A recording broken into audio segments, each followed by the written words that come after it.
A 19-year-old man presents to the emergency department after collapsing whilst running.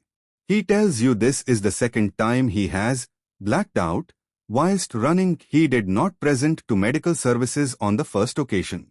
He also reports several episodes of palpitations and dizzy spells over the previous 3 months.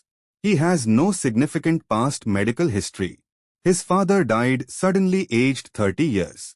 On examination, you note a harsh ejection systolic murmur at the left sternal edge.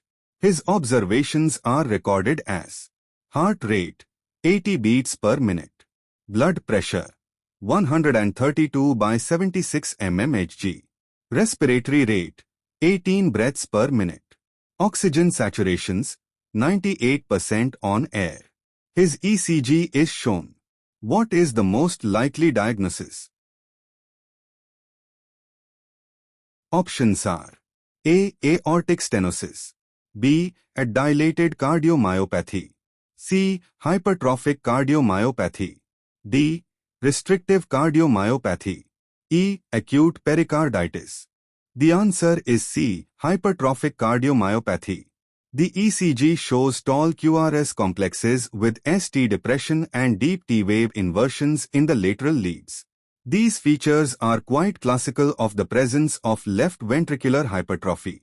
With a family history of sudden death, the boy's recurrent episodes of syncope and auscultation of ejection systolic murmur point firmly towards the diagnosis of hypertrophic cardiomyopathy. It is the most common genetic heart disease as well as the most frequent cause of sudden cardiac death in young people. A 23-year-old woman presents to the emergency department with a one-day history of central, sharp chest pain. An ECG is performed at triage. What is the most likely diagnosis?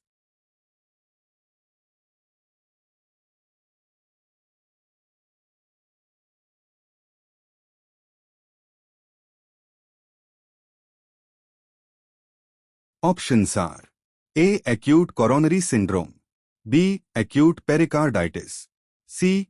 Aortic dissection, D. Infective endocarditis, E. Pulmonary embolism. Answer is B. Acute pericarditis. Acute pericarditis is a clinical diagnosis. The diagnosis is confirmed in the presence of at least 2 of the 4 clinical criteria: typical chest pain, pericardial friction rub, widespread ST elevation, and pericardial effusion. The ECG shows features characteristic of pericarditis: widespread concave, saddle-shaped ST elevation in leads I2, V2 to V6, ST depression in lead AVR, tall peak T waves, PR depression, best seen in lead 2. A 67-year-old woman presents to the emergency department with a 12-hour history of palpitations. She denies chest pain, shortness of breath or lightheadedness. She has a past medical history of COPD. On examination, her observations are recorded as heart rate 110 beats per minute, blood pressure 87 by 45 mmHg, respiratory rate 18 breaths per minute.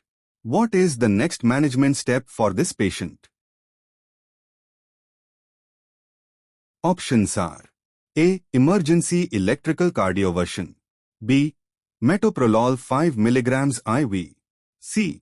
Digoxin 500 micrograms IV, D. Flecainide 50 mg IV, E. Amiodarone 300 mg IV. Answer is A. Emergency electrical cardioversion. Carry out emergency electrical cardioversion without delaying to achieve anticoagulation in people with life-threatening hemodynamic instability caused by new-onset atrial fibrillation as per ALS guidance.